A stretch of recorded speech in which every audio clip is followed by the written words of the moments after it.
Hey, we would love nothing more than for you to join our family. What you waiting on? Hit that subscribe button. Now, let's get into the next episode. Parafam, we're back again. Joe Hinton here. I'm Candace. What's up, y'all? What's going on? It's always our pleasure to be back with you guys. And if you've been following us, you know we've been having conversations about the family and relationships. Yes. But we're going to continue that conversation, right? We've been talking about how it's so easy for people to enter relationship thinking about how it will serve them, what they want, what they think, what they feel is going to satisfy their needs or make them happy. Yep. But we want to talk about how relationship transcends just you. We really think it's a divine intersection between two people who hold vitally important keys in the dimensions of who they are. And it's the intersection between these two beings that produce something that influence another generation and something beyond you and that transcends you, That's right. right? Yep.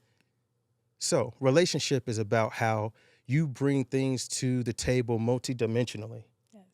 Mind, body, spirit, soul, your experiences, your thoughts, your DNA, things that pass through who you are, and that comes together with another person. And the intersection between these two things yield results. It yields fruit, right? And it's fruit that should serve this world, serve the land, solve problems, right? We want to talk about the vitally important thoughts and considerations, the understandings that need to be brought into our choices to go into a relationship and how it serves something way beyond us, even beyond our lifetime, right? Yeah. All right, so the first component of talking about relationship that's beyond you is really talking about the type of work that needs to be done before you ever even come into relationship. Because many of us, we bring so much into relationships and our interactions with people just on the day-to-day and then our friendships. But relationship and marriage is about long-term connection and exchange of who we are on all the different dimensions. And then the combining of those things to produce something new, right? Yeah.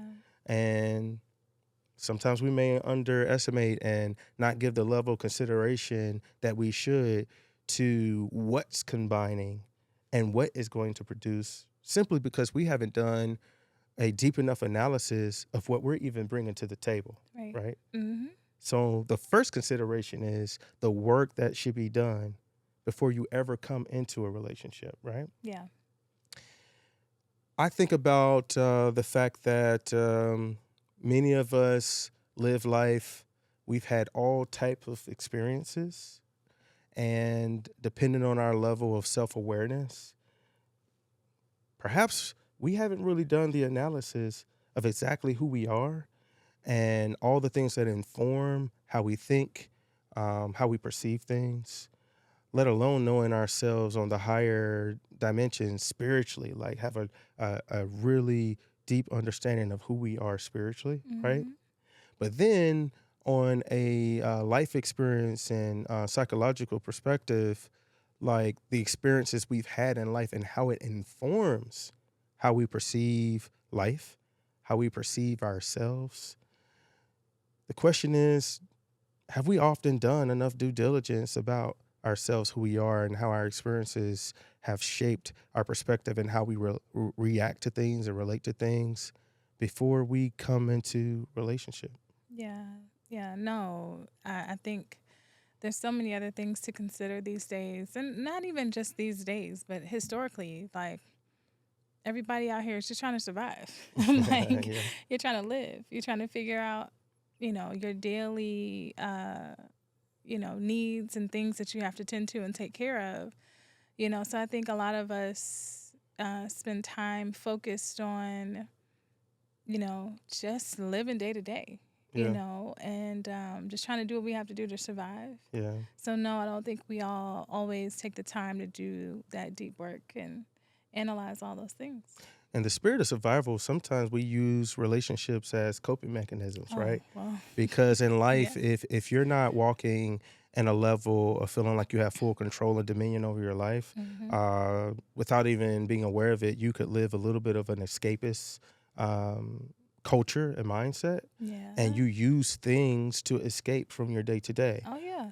A lot of people use entertainment. Some people may, use recreational Mhm. activities, Mhm. right? And different Mhm. types of recreational activities. For sure. That could be, just having good old fashioned fun, Mhm. but then that could be the partying, the drinking, the Mhm. any other type of spirits or substances.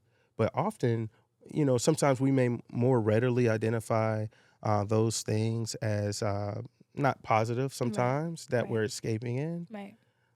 Not often do people identify their use of relationships as a form of escapism Yeah. and something that's not necessarily positively serving them. No, that's true. That's true. Yeah. Not all the time. I mean, I know and a few some people that, relationships are like just like activities, It's Yeah. like, the same as, going to the movies or going out to dinner, meeting a new person and having an experience and an encounter with a new person and just kind of exploring a different personality or a person who thinks differently than you, maybe someone of a different culture, or just really anyone that will kind of let you explore them in that way, Mhm. sometimes becomes a hobby within itself, you know? Yeah. It becomes a bit of an adventure that Yeah. keeps your life fun and exciting Mm-hmm. with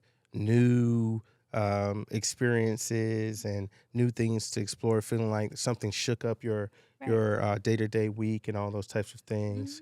Mm-hmm. And we don't realize that that form of escaping and entertainment often is distracting you from the first relationship you need to have, which is with yourself, Mm-hmm. right? Mm-hmm. And then, well, really, the first relationship you need to have is with God. Right. Because if you're not having the appropriate relationship with God, you're not even having the right relationship with With yourself. yourself Yeah. because you have not seen yourself through the lens of God Mm-hmm. to really know yourself and know who He's made you to be, why He made you to be, Right. and all the idiosyncrasies of who you are, be it the way you think, your gifts, your talents, the way you express yourself, Right. not knowing, well, why was I fashioned this way and Right. why do I function this way and how does it serve my greater purpose, Right. right? Yeah. Yeah, so doing that initial due diligence to have that isolated time, have that time of self-discovery, Mm-hmm. have that time of discovery of your maker, Mm-hmm. right? Mm-hmm. And why he made you, his intent for you, the specific gifts, talents, and capabilities he's put in you. What were they intended to help you to manifest, execute, to fulfill, to serve this world with, right? Yeah. Yeah. The better you actually know you, the better you know, well, what should complement and intersect with you, combine with you Mm-hmm. to produce even greater results, Right. right? Yeah. That's true. Yeah. I look at it as knowing the anatomy of a thing, Mm-hmm. right? It's almost really scientific. If we look at science and we look at the various elements that exist out in the world, by knowing the composition of the atoms and all the things, the protons, the neutrons, the electrons, all the things, well, we know with the right combination of things, one combination of different elements produces one thing Right. and it could be positive, but another combination of that same element could produce something explosive, Right. right? Yeah. But it's all about doing the analysis to understand the composition of different elements and things that exist out in the world. Right. And I think by people having the right understanding of themselves, Mm-hmm. it will give them a deeper understanding of what they should combine themselves with and what it will produce when they do. Right. Yeah. Yeah. No, absolutely. I agree. I think, you know, um, 2020, with COVID and the world kind of shutting down, I think was a moment that we saw an outburst of creativity and, you know, um, people kind of attuning to God and to themselves more and creating out of that because of less distraction. We live in a world of distraction with the hustle of the day to day, the grind of the 9 to 5, the trying to take care of a family, to just do something with yourself that matters. Time is constantly ticking, and we're constantly running. The culture we live in is just go, go, go, do, do, do. So it's very easy to be distracted with that. And then, you know, having the fatigue from that then become the thing that leads you to distracting yourself from the fatigue now that you have from the busyness, into some of those other indulgences that you mentioned. Um, and I absolutely agree that, the most important thing to do is to lessen those distractions, quiet ourselves, and, you know, be with the Lord, and also let God tell us about ourselves and who we are.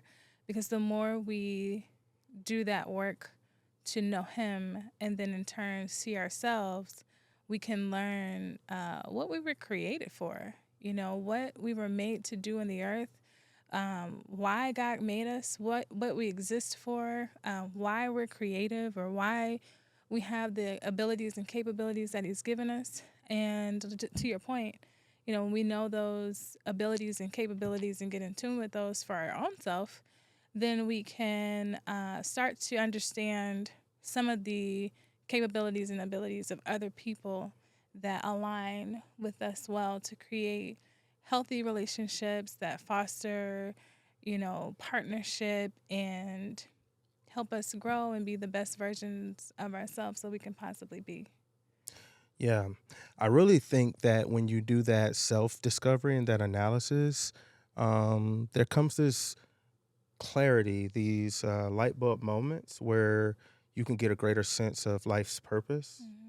And often in that process of getting a greater sense of life purpose, you often get retrospective information Yeah. about things that inform who you are and that will aid you to be what it is your purpose to be. But you also get retrospective clarity about things that may be hindrances to who Mm. your purpose to be, and those things may come from your experiences. A lot of times, it comes from even like your history, your family Yeah, history, that's true. your regional history, and all those things, like Yeah. how you grew up, the experiences you've had, experiences others who you were connected to and have a relationship to have had. Right. And you even can begin to see like patterns and cycles and different things of the sort. Mm-hmm. And it helps you to understand, like, oh, some of the things that I deal with, some of the things I may even struggle with, they actually transcend me. Yeah. It's not just happenstance Mm-hmm. that, I have this mode of operating and this way of functioning. Yeah. You and I have two lovely kids, right? Mm-hmm. And it's been an interesting experience seeing them grow over the years. And one of the most interesting and funny nuances is as they've grown, even when they were really young, Yeah. there's been these moments where they would operate in behaviors that were just like you or Mm-hmm. just like me. Mm-hmm. And it's just innate, Yes, for sure. And you not only get to see the power of just DNA, Right. Yeah. because once again, I mean, I think our kids has daddy all over them, Yes, all of they their do. little faces, They and do. stuff. Mm-hmm. Um, but their temperaments and personalities are such a reflection of us, Mm-hmm. but not just their general temperaments and personalities, but just things they choose to do, Right. things they choose to say, how they react to things will be just like us in certain ways Yeah. that I know I've had moments of thinking, I haven't even had a chance to sit down and teach them that. Right. Like they reacted to X thing just like I would, Right. or, so similar to me in some way, Yeah. even at very little ages, Mm-hmm. that you can see the power of what's passed down, Right. and not just DNA, but in spirit Right. and in temperament, Yep. in their soul, in their Mm-hmm. psyches, Mm-hmm. right? Mm-hmm. And that shows me the power of it, to where even with myself, I've had seasons of retrospectively looking back into just my life's experiences, Yeah. but even the things that I know and understand about family and all these things. Even scientifically, when you're having some type of ailment and you go to the doctor, well, they'll have you answer all these questions. Mm-hmm. And often it's, Hey, have you had a history of this? Yeah. Have you had a history of that in your family and all of Right. that? Yeah. Because Yeah. they're not only just trying to solve the issue of the day, Right. they're trying to do an analysis of the things that are systemically within you that come from generations Right. past. And once again, not just solve a symptom of the moment, Right. but address the root intrinsic causes and sources of a thing, Mm-hmm. and then give you strategies and give you behavioral practices that you need to put in place that can either completely nullify a thing, or undo a thing that may not be healthy for you, Mm-hmm. or at least give you tools to modify and refine your today and your ongoing future, Right. right? And it reduces the possibilities of it being further passed on into your generations, you Right. know? Yeah. Yeah, I think the challenge with that is a lot of times we can allow ourselves to become helpless, or it's just easier to settle for, well, my mom had this, so my great grandmother had this, and my grandmother had this, so I guess that's just gonna be, what I have to contend with. Mhm. And that doesn't have to be the reality at all. Yeah. There are things you can learn to do to change your personal trajectory. And then I firmly believe, especially with, there's been a lot of studies about like neuroplasticity and like, the fact that the brain is constantly evolving and changing. I love Dr. Caroline Leaf. She's like a Christian neurobiologist, and Hmm. like she is um, constantly making correlations between scripture and like the brain. So I kind of geek out on a lot of that content. But it's fascinating to me that at this age, the brain um, is constantly evolving. And so we don't have to settle for being stuck. And it's not just in our mind, but it's in our bodies too. It's Hmm. like a person that, who has a history of obesity.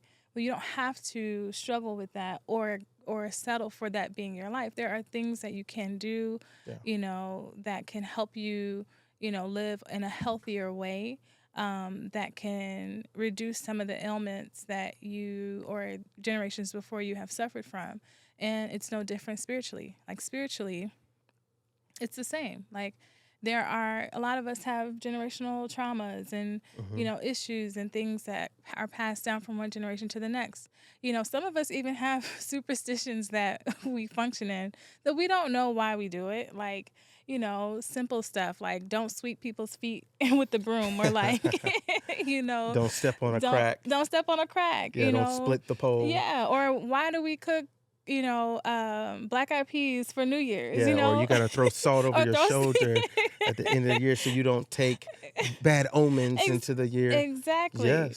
Those are mentalities, those are examples of things and proclivities that we can end up functioning in that we don't know why we do it. It's Hmm. just something that we've kind of absorbed, something that we have subconsciously Right. taken into our own life and then transcend that, or not transcend, but we take that into our own life and then pass that down Yeah. to another generation, Yeah. and we don't have to do that. We can, through just prayer, reflection, doing some of the deeper work, some introspection.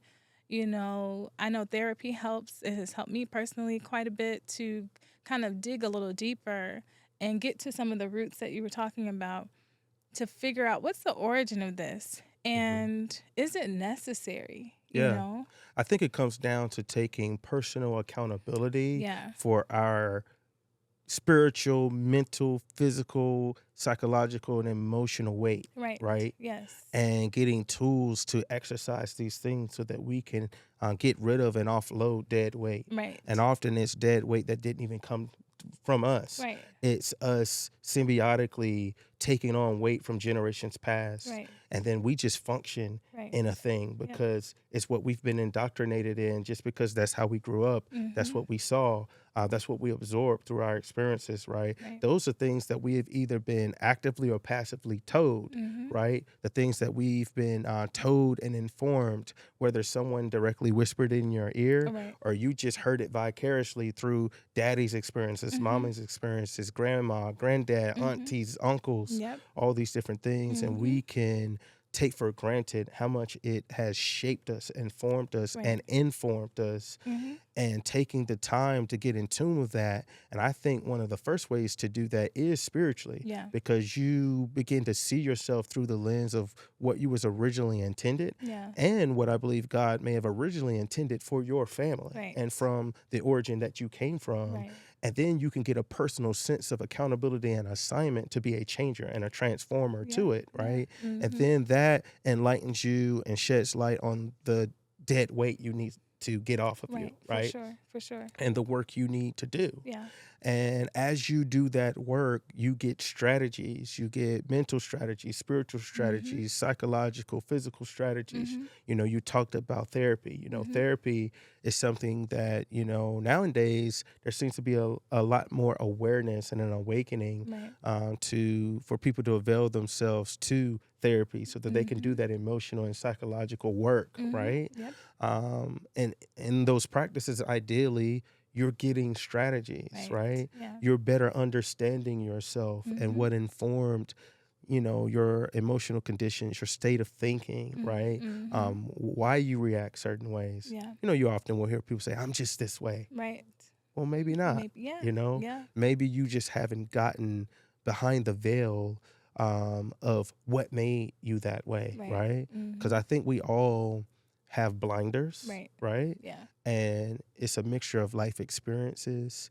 I think spiritual growth and evolution is a huge, you know, value and benefiting practice Mhm. that helps us to shed light on dark areas, Yeah. right? For sure. To better understand. Yeah. Because I think often without it, we just can have blind spots Right. as to what's going on with us and why we function in a way. But like you said, therapy is even Mhm.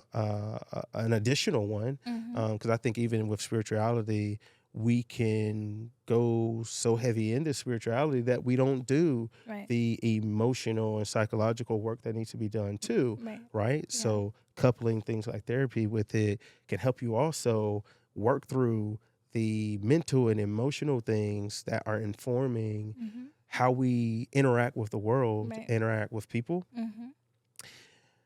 The more we're informed, the more we know what we're bringing to the table, Yeah. right? That's true. That's true. And taking the time to do that work Yeah. is really critical, It is. right?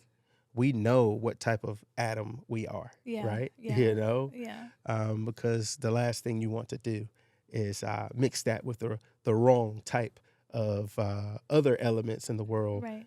and it just cause an explosion, Right. cause a negative reaction, Right. right? Yeah. I mean, which we do see all the time, unfortunately, and I think that what we're talking about is really pivotal because it could be the source of and the key to, um, you know, everything won't be perfect, right? Because there's nuances to this that you'll still, especially when you're talking about coming together with another element or coming together with another person or other people in relationship, Hmm. it requires work that will constantly and continually being done throughout the course of the relationship. But some of this preliminary work, could be very impactful. I think it could even help us to diminish, um, the rate of the severing of relationships, and not even just talking about divorce, because that's a big one, but Hmm. in general, severing of friendships, severing of partnerships, Yeah. in business or other spheres of life. There are reasons why we're called to walk this life together. Yeah. We're called to do this life with people and we need each other, you Yeah. know. And if we do our own work to understand ourselves, to understand ourselves in context to God, who He made us to be, understand our assignment, our purpose, and how we're created, and how we align with others. And even for those that there's friction or tension, or, there's a repelling instead of an attracting, we still need to understand how we affect and impact each other, and what are the benefits, Yeah. of having people alongside you that are different from you, that bring different things out of you, and learning how to leverage those relationships. I think being able to uncover some of the work that we need to do as individuals will help us to maximize all of our relationships, and then of course the romantic relationships as well. Yeah. I mean, often, even in our friendships, sometimes even in business, but I find especially in relationships, well, we're learning by trial and error, Yeah. right? Oh well, yeah. I mean, yeah. Like, let me dabble here to see how this reaction Mhm. happens. Let me Mhm. dabble there. Oh, see how that reaction happens. And we're learning about ourselves through the exhibitions of, you know, Yeah. uh, combining ourselves with others and things like that. Mhm. And it can often not be the healthiest way to learn about ourselves. Right. But once again, doing that personal discovery and due diligence about ourselves through a healthy relationship first with God.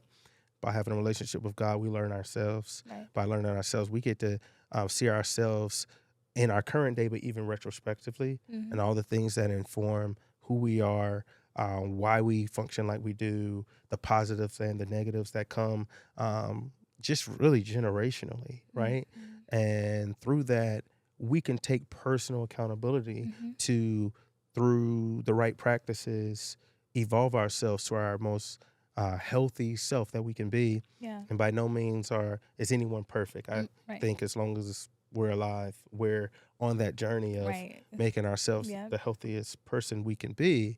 But through awareness, we can do the work and we Mhm. can bring to the table the best elements, Right. because ultimately, I think purpose transcends one person and one generation, Yes. right? Yeah. There are scriptures that say that the decisions, right, of one generation can visit down to the third and the fourth generation, Mhm. right? Mhm.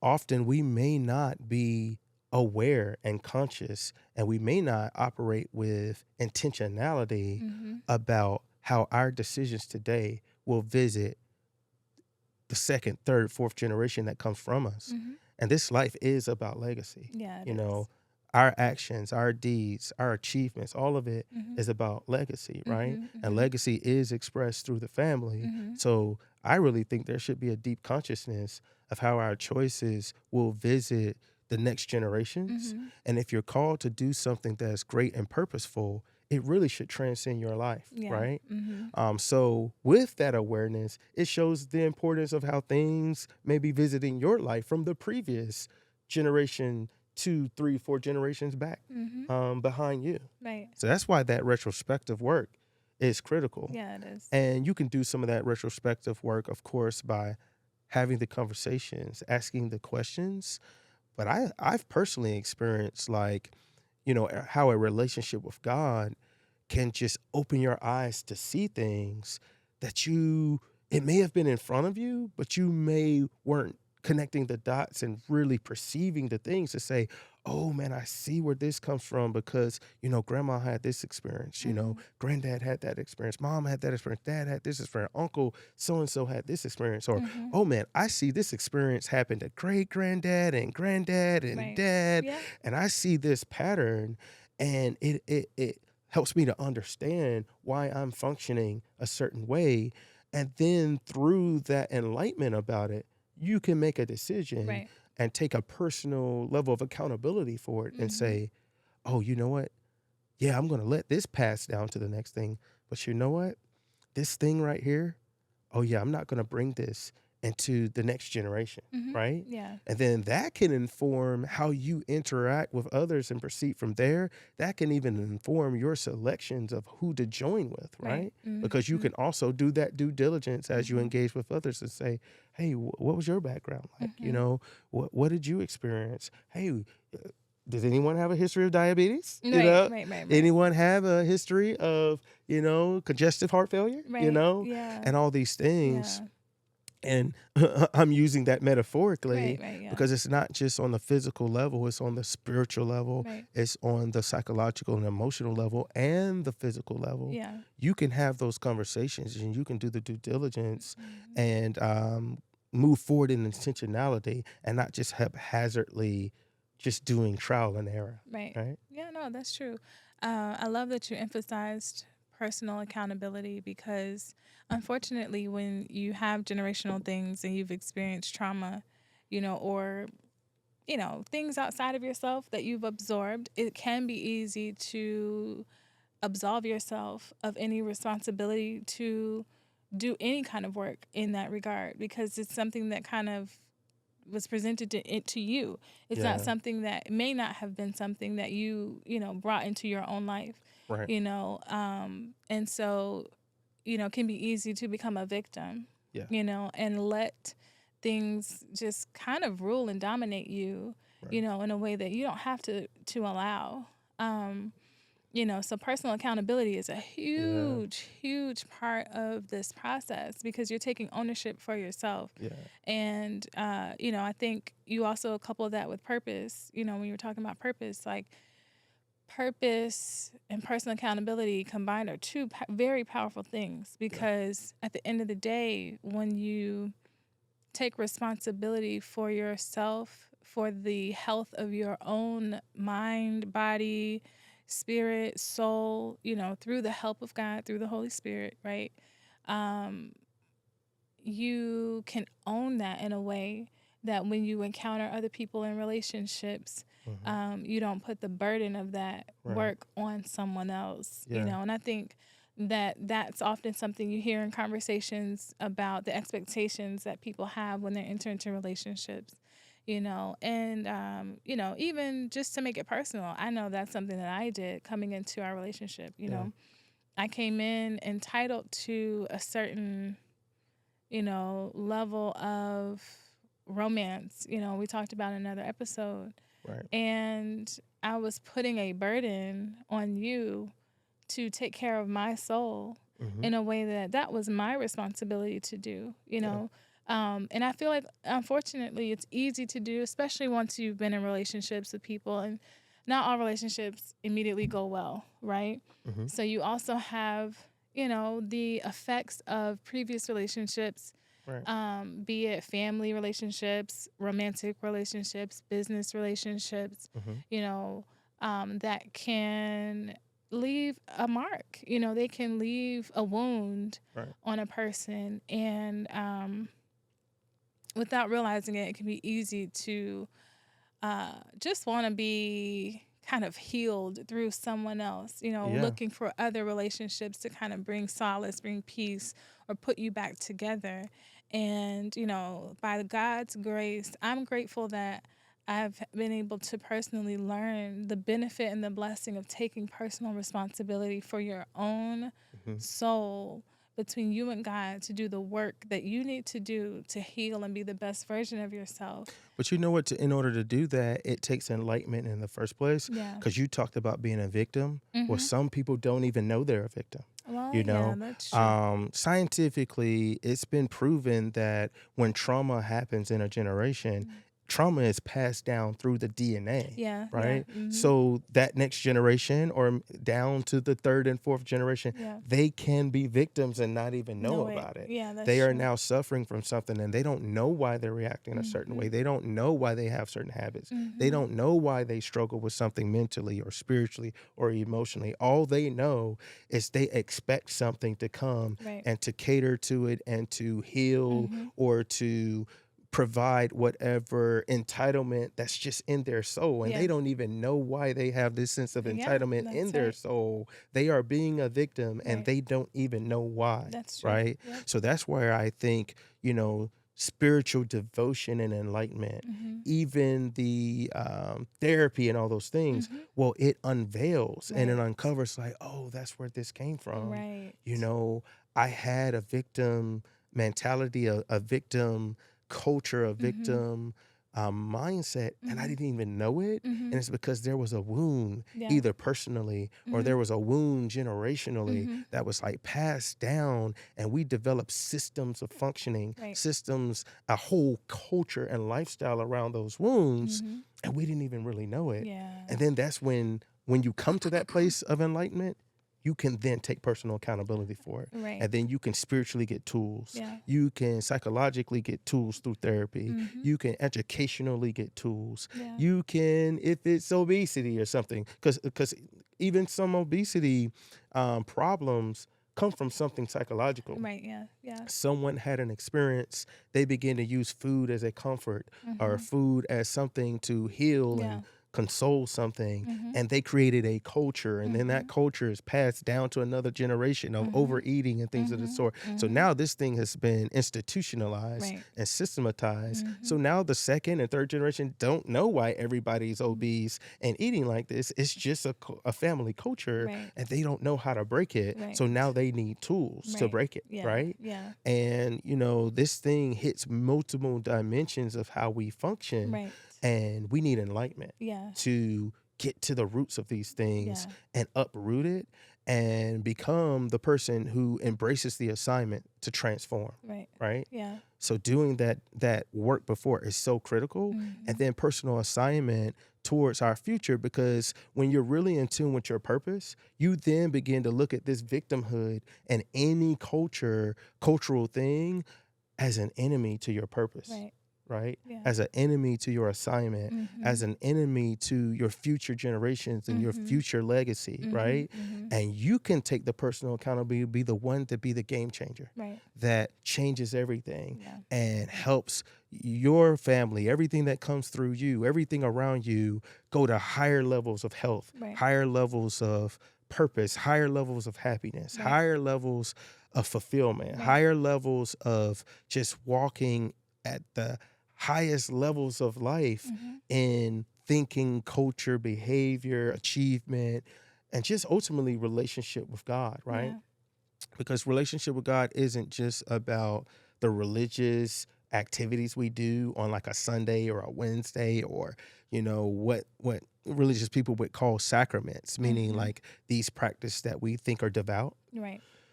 Spirituality should permeate your entire being and your culture. Mm. It should be the source by which you move, breathe, and fulfill your purpose in life existence. Mhm. It's this thing that empowers you to be impactful in life. Mhm. And from that should come fulfillment, Right. right? Yes. And so by having this enlightenment, it informs every aspect of health, right? Mhm. Mhm. On all the levels, Mhm. on all the dimensions, Yeah. right? Yeah. You know? Yeah. It's so good.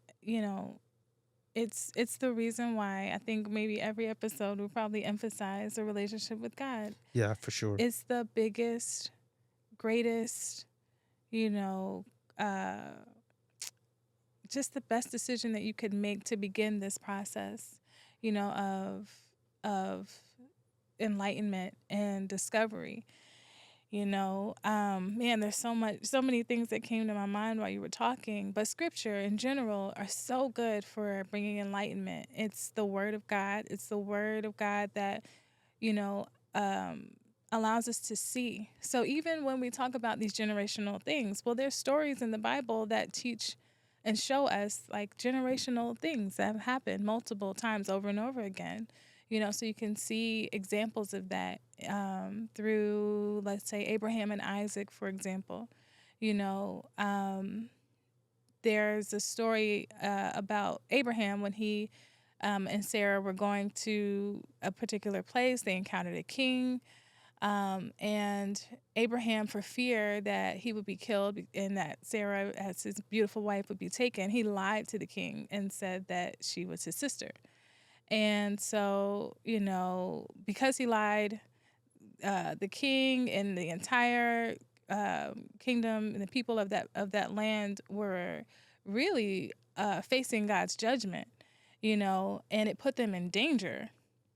And it was, the king got revelation that Sarah was actually Abraham's wife. And he came to Abraham and said, why did you tell me that she's your sister? Like, what if, I would have taken her to be my wife and, all these things, you would have brought judgment upon us. Like, basically, get your stuff and get out of here, And we'll see later, if you continue to read, that Isaac actually made the same mistake. Yeah. He made the same exact mistake that his father made, did the same exact thing. Actually, in the same region. In this, He went to the yeah, same region and encountered a king yeah, and did the same exact thing his father did. same exact Now, let thing. me say something. Man, Abraham and Isaac had to have some good taste. They Because did, because if these their women had to wives be was so, bad. oh man, if they're that bad that They everybody had to be wants to bad. take your lady and, take your life, oh man, Right. but that's just a sidebar, No, right? seriously, Yeah, yeah, yeah. seriously. They had to be they had to be bad, Yeah, for sure. But those are some examples, that kind of show us in scripture, like the proof that you can see these generational things happen. hmm And it's just this unintentional thing that seems to just be random. And those are the things that are the most significant, the things that seem to be random, Yeah, in our lives, in our families, in our experiences and that's things like true. that, but they often are not. They're Mhm. not random, Mhm. right? Mhm. And it's us having the enlightenment about it to say, oh man, I see this. I Mhm. see this pattern here. I see that pattern there. Mhm. Oh man, I feel a personal responsibility to be transformative about it, right? Mhm. Um, I was even thinking, oftentimes when we're thinking about relationship, we think about the physiological things because of the whole premise of natural selection, right? We're Mhm. trying to be a smarter version of or produce a smarter version of ourselves, a stronger version of ourselves, a taller version of ourselves, a more Mhm. attractive version of ourselves, just by nature, Mhm. right? Mhm. But I don't think this is just on the physical level, right? Mhm. And I said when we began this conversation that really the connecting with another person really is about each person holding critical ingredients Mhm. that will come together and produce something new, better, and greater to be a solution for the future. Mhm. But if we really understood who we really are, we would be so much more intentional about that Mhm. because Mhm. it's not just about our gratification and our satisfaction. It's about us divinely being brought together with another person for what it's going to produce to be a solution to something in this world in the Mhm. future, right? Mhm. And the better we come to the table with who we are, the better the ingredients. The more intentional we are about who we combine with Mhm. and what they bring to the table, the better the ingredients. And once again, we've been emphasizing all this episode a relationship with God. And that's so critical because it's not just about choosing with a kind of like natural eye to Mhm. say, oh man, they got to have this type of hair, this type of skin. And we want that, they got to have this type of height. But it's about those other dimensions, right? Yeah. The Mm. soul of the person, Mhm. right? Mhm. The spirit of the person, Mhm. right? Mhm. Plus those physiological things, right? And having some type of guidance about what we're really called to combine with and to join with, right? And to, bring our whole selves to, right? Mhm. And, I think doing that work before is so critical. And then once we get into exchange with people, having those critical conversations, right? Mhm. Dating is great. Romance is great, right? You know, Mhm. going to Nobu, what's another one of those great restaurants, right? Mhm. Mhm. Going to, you know, um, there's a restaurant out in Houston that's in my mind. Out in Houston that's Steak 48, all these type of places. This is great. Mhm. Mhm. You should do that. You should enjoy yourself. But I think what's more critical is those real conversations to where you really ask the questions and you dig a bit, right? Mhm. Yeah. Do you feel like often we do the digging that we need to do? Do you feel like we may even be informed enough to even know the right digging to do. Yeah, no, I don't think we know the right digging to do. And I Yeah. think that when we, you know, again, the only thing that keeps coming to mind is, going back to relationship with God, that, you know, when we have a relationship with God, it's a great place to start to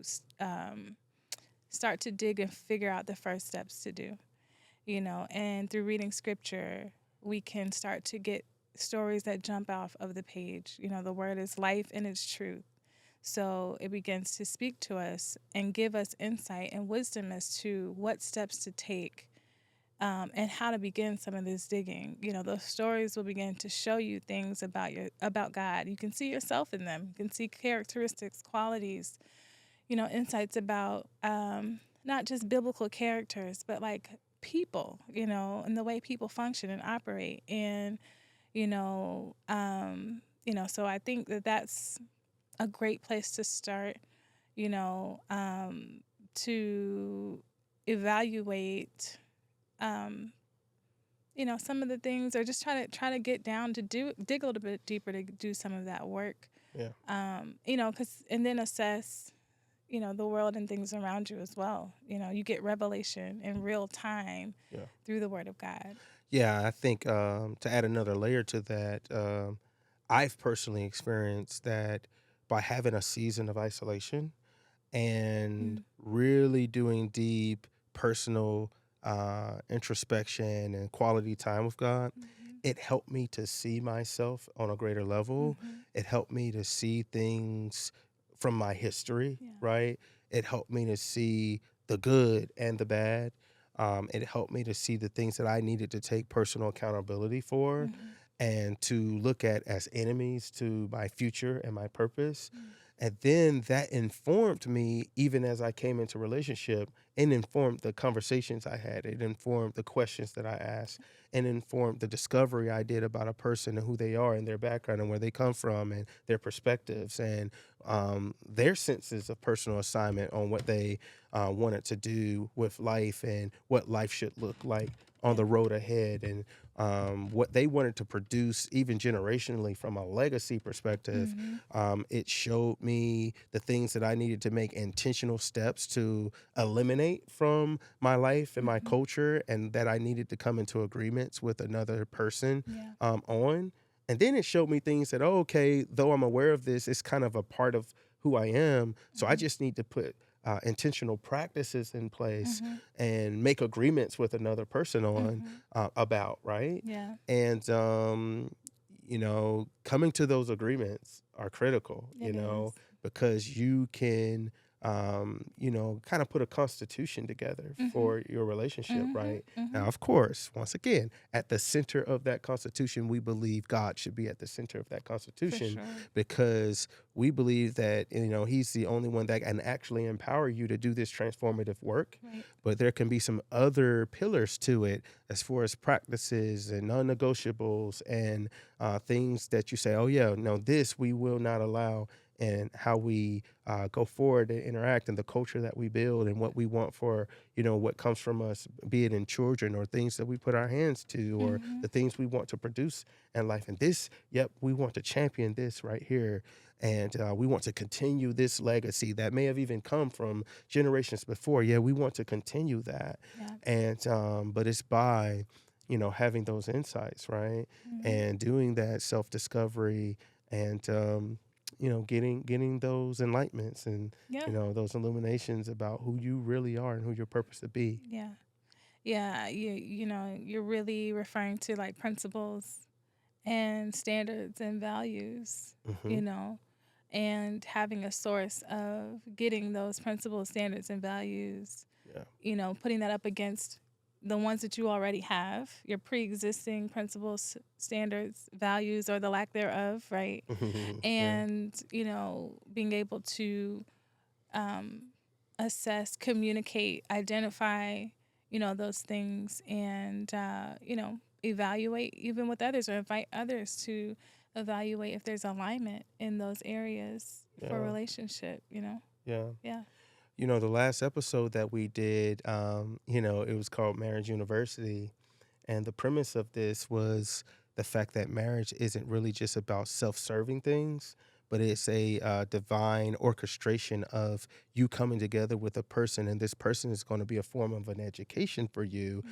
And the experience is a curriculum that helps you to transform and reform and to see yourself in a way you never have. Mhm. And then get opportunities to, through serving another person, become a better you. And while some of those experiences may not be easy, they're well worth it because there's a Right. treasure in it, right? Right. Yeah. Well, in that same regard, we feel that there's a divine orchestration of you coming together with another person so that as your gifts and your talents, your the levels of intelligence that you operate in, and not just mental intelligence, but spiritual and emotional intelligence, as well as mental intelligence, intersect with each other. You're passing down gifts. You're passing down wisdom. You're passing down culture. You're passing down things that will be a rich inheritance for the next generation. And the goal should be for the next generation to be able to springboard off of the wins and the victories of our life, right? Mhm. And we want to be in a place to where we are winning and thriving on all the dimensions. Spiritually, we want to be thriving. Mentally, we want to be thriving. Psychologically, emotionally, we want to be thriving. Yeah. Physically, we want to be thriving. But Mhm. that only is done and fulfilled on the foundation of the due diligence and the discovery that we do for ourselves. And then the intentionality that we take in our joining with others so that we set up the next generation, you know, to go much further, to Yeah. do much better, Mhm. to be in a much healthier state than we were from one generation to the next. Yeah. Yeah. So we believe that, relationship transcends us. It's not just about our self gratification, Mm-mm. it's not just about our consumption. No, not at all. It's a divine experience. And it's really to serve generations after us, right? And Mhm. those generations are solutions to this world's problems and needs, Yeah. It's right? true. It's true. And doing our work personally, doing our work collectively, Yeah.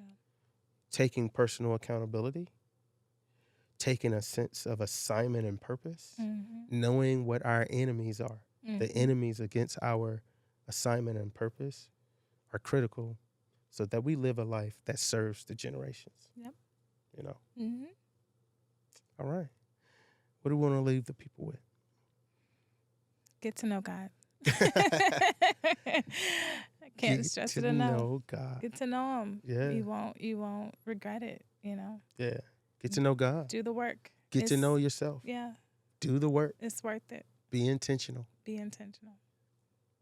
Serve one generation to the next Yeah. by being intentional. Listen, man, it's yet again another episode. We want to hear from you guys. Hit us in the DMs, comment, Yes. give Tell us what you think. rebuttals. Yeah. We want to know what you think. Tell us what you think. And as always, it's only a pleasure for us to have these conversations with you guys, bring our perspective, Mhm. share our life's experiences, and we can't wait till the next time. Yep. We'll see y'all then. We're going to see you. Bye. Peace.